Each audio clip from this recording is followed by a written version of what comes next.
Hello friends.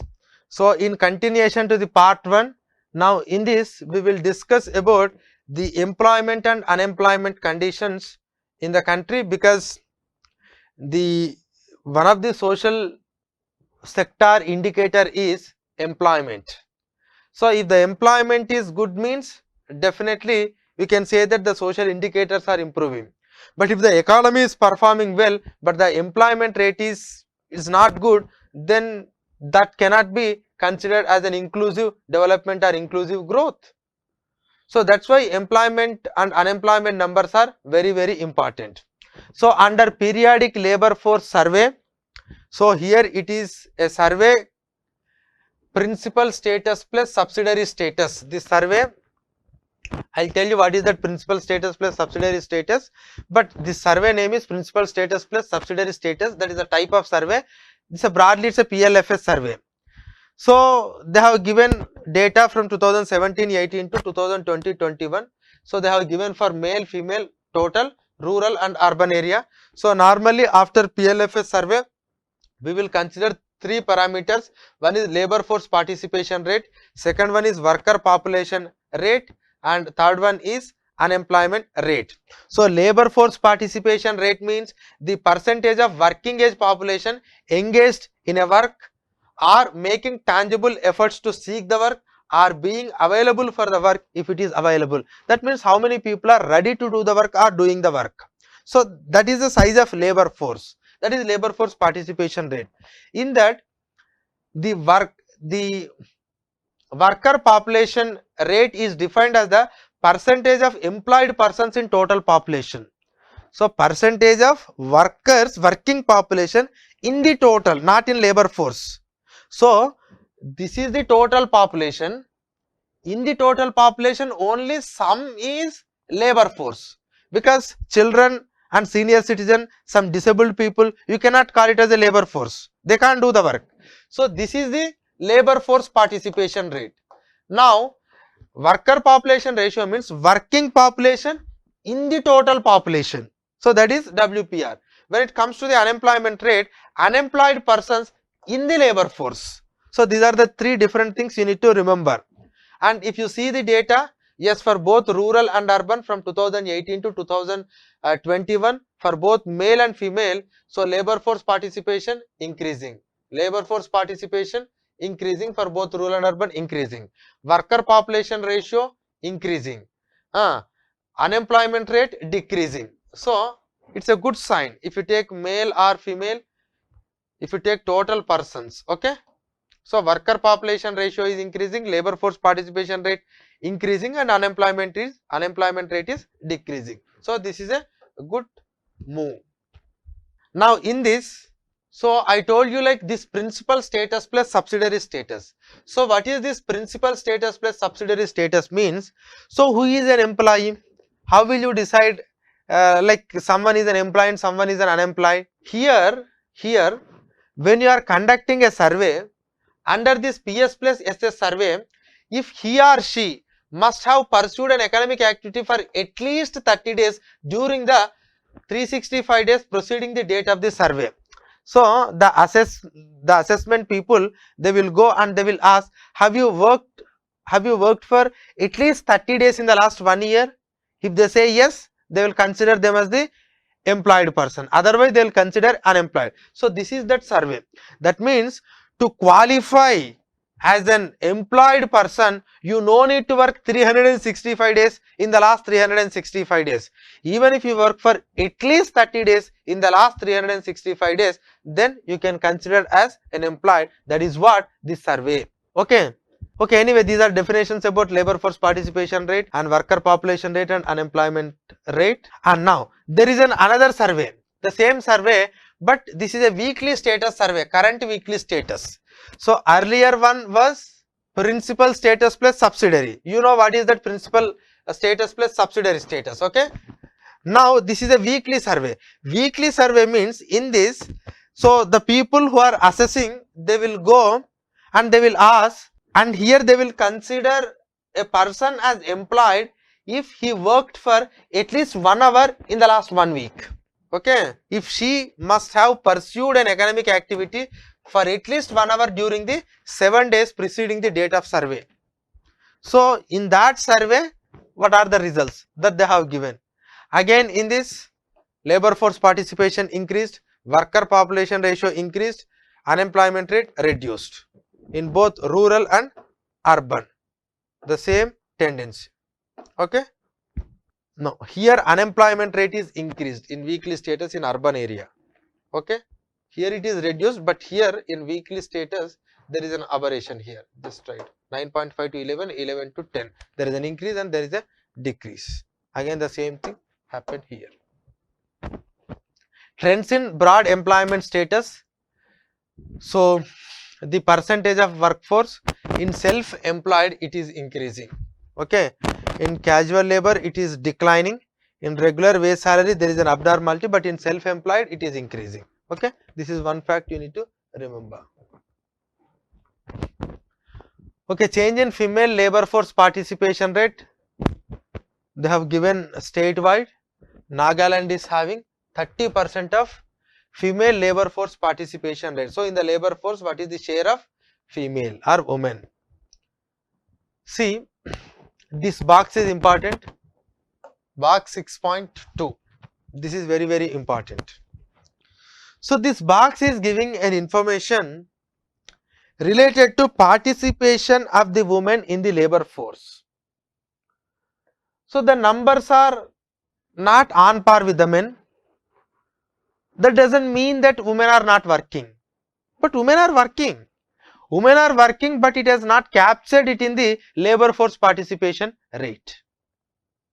Now in this box, they have given a clear analysis what wrong we are doing when you are going for the labor force participation survey, why our survey is unable to capture the activity done by the woman or female. And for that, they have given 3 main measurement issues. 3 main measurement issues have been highlighted. First one is overly broad categories. Second one is reliance on a single question to categorize the labor force status. And third one is narrow approach limiting the productive work to the labor force participation. First one is use of overly broad categories clubbing productive work. With domestic duties, can one sweep shift in a significant proportion of women in the labor force into the out of labor force category. The point here is when the survey people goes to the villages and if they start surveying the women, they use the overly broad categories of productive work. That means whenever you are surveying the people, you will ask like what are the economic activities that you perform, you in the sense women. Now they will say some list of items, but unfortunately you are insisting on a production of primary good is identified as the main activity by the respondent. So they will do lot of works. They will go for collection of firewood, they will go for poultry farming, domestic work, other. But your criteria, that means the sheet that you will take with it don't have the minute details of the work that the women perform. It broadly classified into some 1 or 2, 3, 4 items. But will really the women perform only those 1 or 2, 3, 4 items? No, there can be another activity. Suppose in a family, one woman involves in cooking. Suppose if it is a joint family, one woman involves in cooking, one woman involves in take care of, let it be cleaning of house, one woman take care of children, one woman take care of agricultural activity. Now in this, every woman is working, but every work that they are doing, is it really captured by your survey? No. Your survey is having broad categories of clubbing the productive work. So as a result, some women, though they are working, but your survey is unable to taken into those aspects into consideration. So this is the problem. So one is use of overly broad categories clubbing the productive work. So you must divide. Otherwise, in the entry you will put no. Otherwise in the entry you will put no. So this is one problem. Second one is what? Reliance on single question to categorize the labor force status. So you will go and you will ask, are you working? Are you generating any economic activity? Are you producing any product? Simply you will ask. That is the only one question. And if they say no, they are not part of labor force. That means they are not doing work. Then what you should have done? You should have asking a multiple question. Okay, you are not doing any work on your own. Are you working in your family business? Are you assisting any of your family member? What type of work you are doing? That means there is no such questions. Only single question, whether you are working or not. If it is no, then they will be put as an employee. So this is the problem. Second one.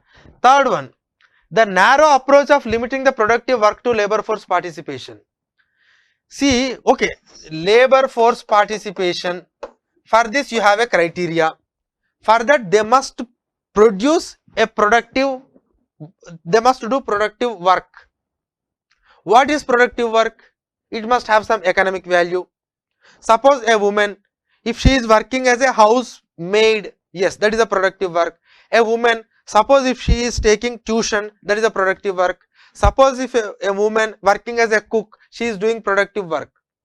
But if a woman take tuition to her own children, it is not a productive work. If a woman cooks for her own family, it is not a productive work. That means, okay, maybe for labor force participation, you are taking, okay, there should be a productive work. But confining the labor force but narrow approach of limiting productive work to labor force. That productive work you are confining it to the labor force, and whoever is included in the labor force, they are only doing the work, remaining all people are not doing the work. That generalization is something wrong. So that means you must have a much more broader category to take into consideration of the work done by the women, because labor force participation has its own defects. So this is important, just read. Now here they have given, so if you really consider the suggestions that are given here, then you can understand at present this is the labor force participation, but if you do that corrections, it will increase up to this. So that is official, that is argumented. The role of self-help groups in women empowerment.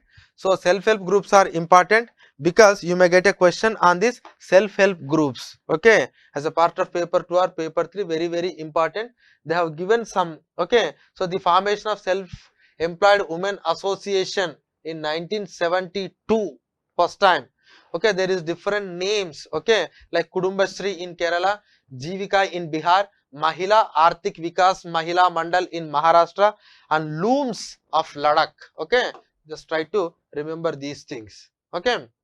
And we have started linking the self-help groups with the bank accounts in the year 1992. Since then they are they are availing the credit needs from the banks and they are repaying it promptly. So today the 14.2 crore families are covered under this. 119 lakh self-help groups are there. They are having the saving deposits of 47,240 crore, okay.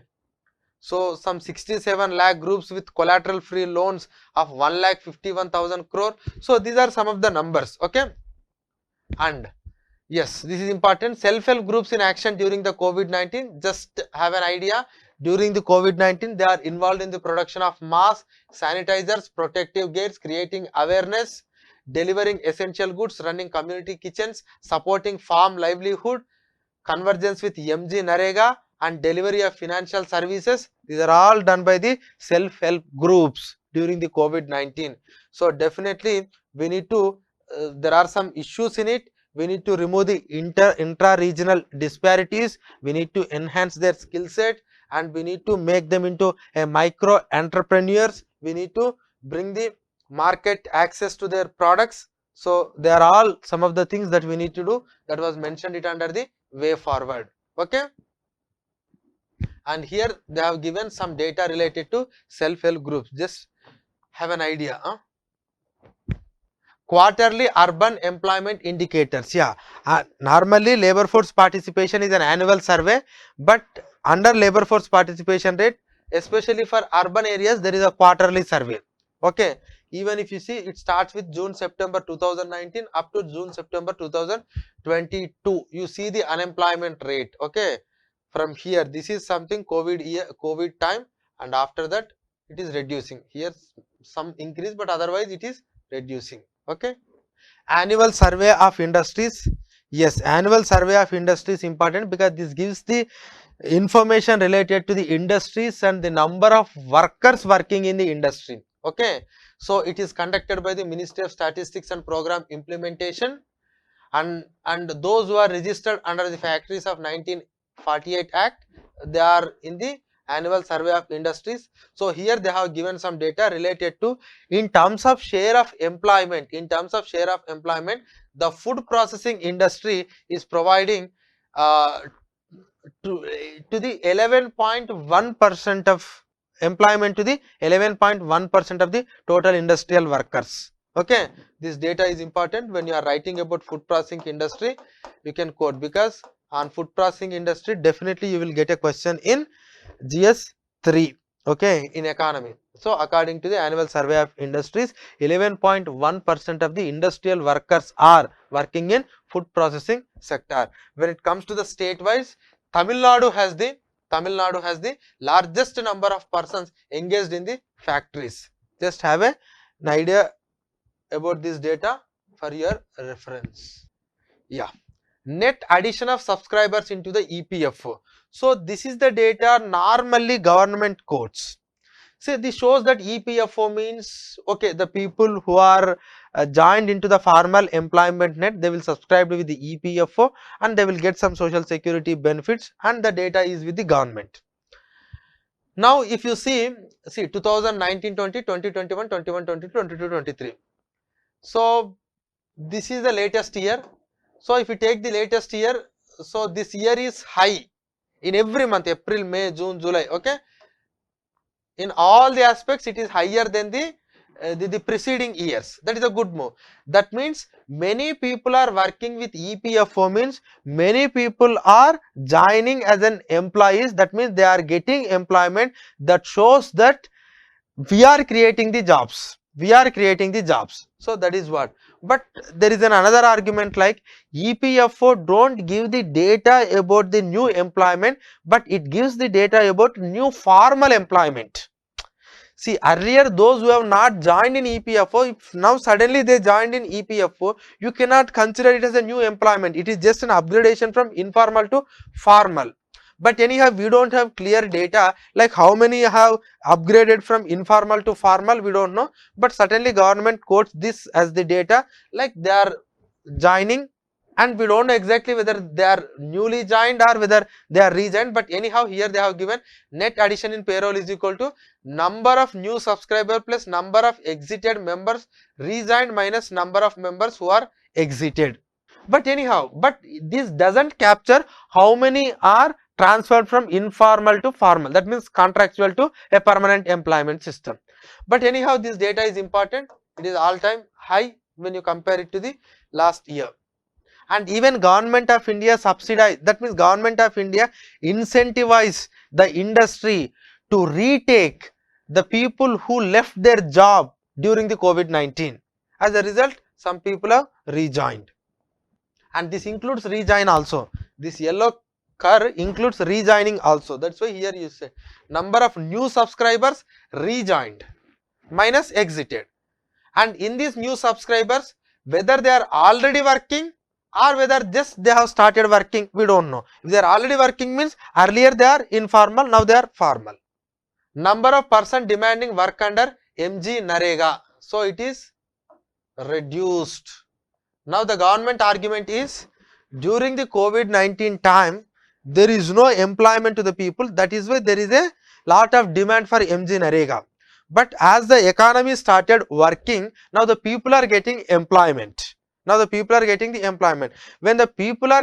employment, definitely they will get good wages. So why they will go for MG Narega? That is why demand to the MG Narega is declining. That shows that academic activity is doing good. And one important thing this economic survey mentioned, this is important, and under MG Narega, we not only create the public assets, but we will create the assets under individuals' land. There is a provision. Even under individuals' private land also, we can create we can create some assets for that personal use of that individual. So there is a provision, but you can't create every asset whichever the individual want. There are some list of assets which are related to agriculture, which are related to animal husbandry and some aspects. So those you can get a benefit under the MG Narega. Under that you will be compensated, or you will be given both labor and material cost as per the standard rate. Suppose there are some drying pans, some type of animal sheds, so they are all under MG Narega. So under your private land you can construct, and they will compensate both labor and material cost. Okay. Now the data shows that the work is in progress. It increased from 16% to the total work completed works in financial year 15 to 73% in 22.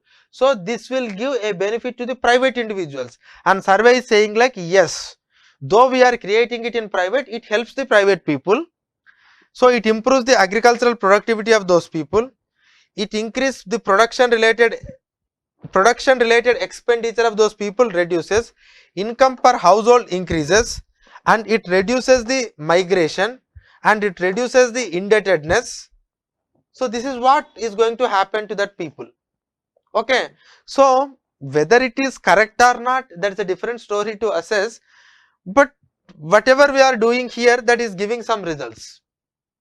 Okay. So on individual lands we are creating the assets. This survey has given this information.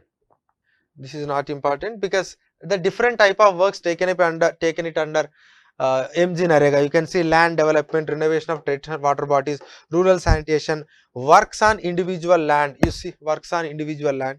See, this is only share of completed works. Drought proofing, flood control, water conservation, rural connectivity, micro irrigation. Just remember, okay? Because when you are writing, you can use some of the things, okay? Water conservation, rural connectivity, flood control, micro irrigation, renovation of traditional water bodies.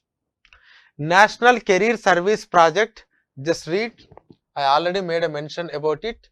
So it was launched in the year 2015 as a one-stop solution providing an array of employment and career related services. It works towards bridging the gap between the candidates and employers, and candidates seeking training and career guidance, and agencies providing training and career counseling. Okay.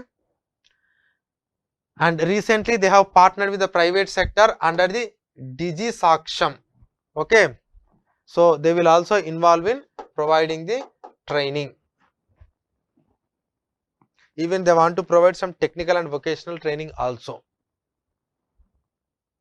And this I already mentioned, this eShram portal, Udyam is related to MSMEs, and this Asim portal, so that they can map both the employee and employer. Recently, this is important, recently the National Career Service Portal has recently added an international job module. Recently they have added an international job module on the portal in March 2022, which facilitate the employers registered with the Ministry of External Affairs to post the international job opportunities, the NCS portal, and the job seekers search and apply for these opportunities via NCS portal. So this is important. So we have upgraded. It's not only at the companies in the domestic level, but also at the international level. So trend in rural wages, they are increasing. Nominal real wages increasing. Nominal but non-agricultural wages increases. Both men and women increased. But when it comes to the real, flat. So you can understand, if you adjust it to the inflation, it has flattened. So that's why you need to regulate the inflation. If there is a high inflation, there is no use even if there is an increase in salary or wage, it get compensated. Ensuring the quality education for all. So now we'll discuss about the education. So the survey starts with Dr. APJ Abdul Kalam's quote, learning gives the creativity, creativity leads to thinking, thinking leads to knowledge, and knowledge makes you great. You can use wherever it is required when you are writing essay or any answer. Okay. So learning, creativity, thinking, knowledge, and knowledge will makes you great. So sustainable development goal 4 talks about the education. Very, very important. It ensures inclusive, equitable, quality education and promotes lifelong learning opportunities. Okay, normally we'll read like education to all. It's not education to all. It includes inclusive, equitable, quality education and also lifelong learning opportunities. Okay. So they have given some information related to school dropout, but this confined to only 2021-22. There is no 22-23, but even the advanced estimates also they have not given any estimates. But anyhow, if you see, again there is an increase in school dropout rate here. Just analyze this data. They have given primary, upper primary, secondary. This is related to the gross enrollment ratio both at primary level, upper primary level, secondary level. So what is gross enrollment ratio? They have given the definition here. You just read it. Okay, it is defined as the total enrollment in a particular level of school education regardless of age expressed as a percentage of population of the official age group which corresponds to given the level of school education in a given school year. That means if there is an, suppose if a 10th class person should have 14 years of age, then in a society how many people are of 14 years age and how many people are inside the school. So in that way they will do. Improving school infrastructure, this has given. So whenever you are writing, make a mention about these things. Okay, in the schools, the girls toilet, boys toilets, hand wash facility, library, reading room, electricity. Though there is a considerable amount of achievement you can see in here. But medical checkup, computer, internet, not that good. Okay, not that good. So when you are writing about the school infrastructure, again you should not write like we should construct the more toilets. Already 97.5% of the schools are with the toilets. So you should focus on these things. See how to write an answer, this data will help you. Otherwise you will write a very generalized answer without knowing the progress that we have already made. Okay, that is not a correct thing. Okay, so this is, so medical checkups in school year, in schools in a year, computer, internet facility. So now the economic survey has given some of the schemes related to education. Some of the schemes related to education. So this is PM School for Rising India, that is PM Shri, very, very important, recently launched on September 2022. Okay. So this, in this, the schools will be equipped with the modern infrastructure. First point, modern infrastructure, and showcase the implementation of the national education policy. Important too. So why we are transforming the schools? One is to modernize the infrastructure, second one is to implement the national education policy, and these are becoming something like a model or showcasing schools. Government of India is not going to convert all the schools into PM Shri schools, but they will take some specific schools, and so that they will improve the infrastructure and they will implement the national education policy, and they will emerge as an exemplary schools over a period of time while offering the leadership to the other schools. So other schools should turn into like this. Okay, that is one thing. And when it comes to the scheme, strengthening the existing schools from those managed by, and they don't take up private schools, they will only take either the schools run by the state government, central government, local body or UT government, and they are going to take up 14,500 schools in between financial year 23 to financial year 27. So what are that modern equipments? Labs, smart classrooms, libraries, sports equipment, art rooms, etc., which is inclusive and accessible. This is important. You cannot have one or two equipments. Okay, you cannot have one or two. It must be inclusive, it must be available to all, it must be accessible to all. Okay, and this shall also be developed as a green school. Again important, because this concept of green and sustainability is very, very important. So they shall also be developed as a green school. What is a green school? Green school means in that school there is a water conservation, waste recycling, energy efficient infrastructure, whether it is building or anything, and integration of organic lifestyle in the curriculum. So it is both the structure, it is both the practices, it is both the curriculum. So these three were we will make change in these three, so that the school will become the green school. Okay, so the concept of green school is this: more than 20 lakh students are going to be benefited. That is what the expectation. Okay, national curriculum framework for foundation stage, very, very important. So foundation stage means this first 3 years of this 5 plus 3 plus 3 plus 4 structure, because this first 3 years are very, very important, because in our education system the problem lies in the foundation stage itself. Because some students, they used to join the school at the 6th level, at the age of 6. Some students has already get the pre-primary school level school facility at the age of 3, 4, 5 itself. So the one who did the pre-primary education at the age of 3, 4, 5, the one who directly joined at the age of 6, so there is a disparity. So disparity starts at the primary level, and that too the curriculum that we are using at the pre-primary level, is it really aiming at improving the cognitive abilities of the child?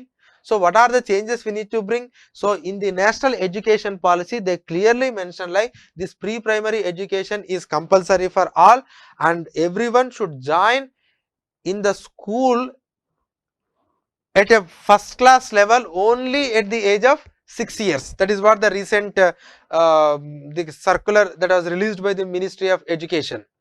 So that means the government is focusing more on this foundational stage, and for that they are going to prepare a special curriculum, and for that you are having a national curriculum framework. So in that the pedagogy, the content, and the organization, the involvement of teachers, parents, society, everything we are considering, and this national curriculum framework will use as play mode. It's not like a teaching mode, it's a play mode. That is how we can improve their abilities. Next, the pilot project of Balvatika.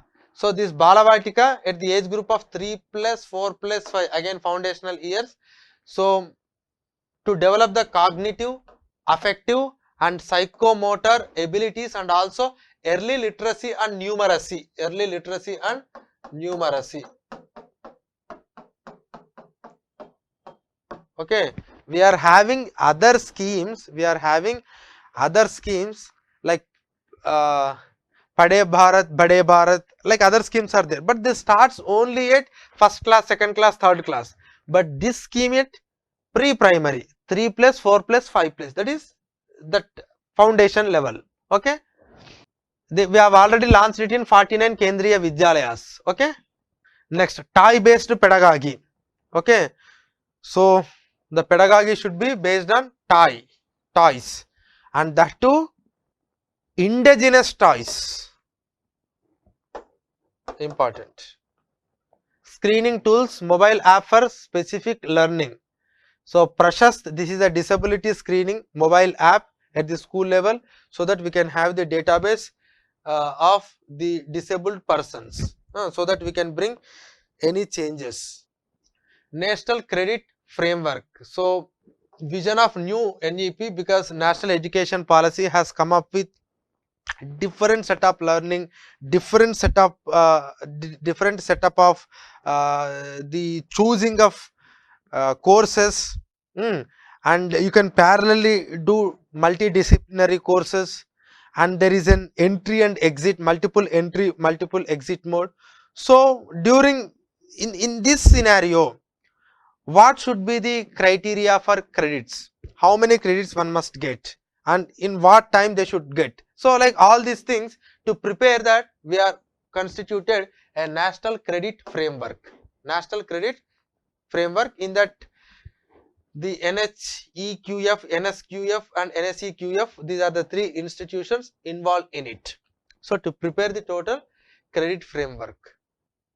So now we are not focusing on years, we are focusing only on credits. Whether you got these credits or not, that's the only criteria. It's not something like you have to complete the course in 1 year. Strengthening teaching, learning and results for state STARS program. It is a project implemented as a centrally sponsored scheme in 6 states. This is to improve the quality and governance of the school education in the selected states. Okay, just remember these schemes. Vidyanjali, important, this was asked in the prelims. This was already asked in prelims. So what is this Vidyanjali scheme? The Vidyanjali portal enables the community and volunteer organization to interact and connect directly with the government and government aided schools of their choice and share their knowledge. So those who are not the teachers, those who are part of the community, those who are pursuing some profession, they will come and they will interact with the students, they will share their knowledge, so that students will get an exposure to the society. Okay, so that is what Vidyanjali. Samagra Shiksha scheme. So this is to improve the education and literacy, and it focuses on establishment of smart classrooms, IT labs, ICT labs, including support for hardware, educational software and e-content for teaching. So Samagra Shiksha scheme. Research and development cell in higher education institutions. So now the focus is more on research and development. So for that we have creating research and development cell. So it providing for the creation of conducive environment for the enhanced research productivity, and it encouraging the collaboration between the educational institutions, government, community, industry and other required organizations. Okay. So it facilitates greater access to research through mobilization of resources as funding. Okay, it's not like to depend on somebody, but how you need to mobilize the resources on your own for research and development. That component is also included in this. Guidelines for pursuing the 2 academic programs simultaneously. So recently UGC has released the guidelines like how you can pursue the 2 courses simultaneously. The only thing is you need to get the required credits. Okay, so in this providing flexible curricular structure to enable creative combination of disciplines for the study. So why actually they are saying you can pursue 2 multiple courses at a time? Because in this there is an option, you can choose any creative combination. See, some student is good in some science, but he wanted to learn some of the social science subject also. See, they want to do a physics combination along with economy, or otherwise they want to do biology with polity. So such a creative combination will really help us to enhance the knowledge of a student. So that is why we have come up with that. So in that we said like, okay, the student can pursue the 2 full-time academic programs in a physical mode, or pursue 2 academic programs in online mode, or on one in full-time physical mode, or another in is open and distance learning or online mode. So that means you can do both in physical mode, one in physical mode and online mode and physical mode. So that combination they have given. Okay.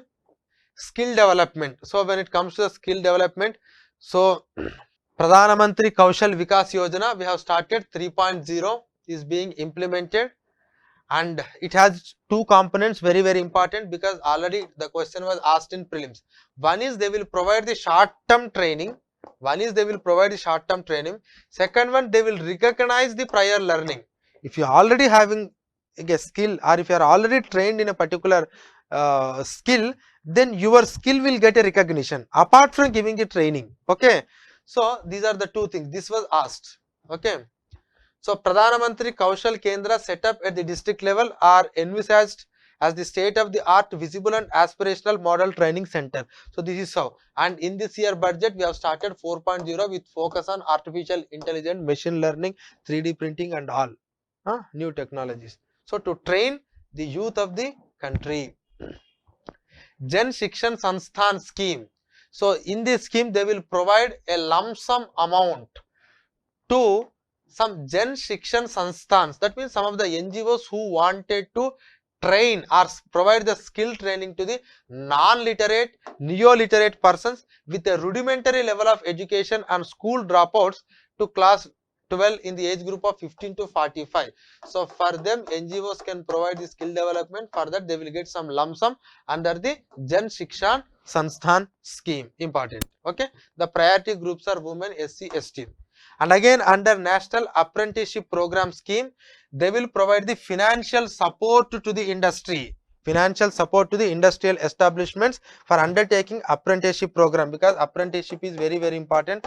Under the apprenticeship, the company will get the people, because they will go and they will work. At the same time, people will learn while they are doing the work. That creates the that will create a valuable human resources or skilled human resources.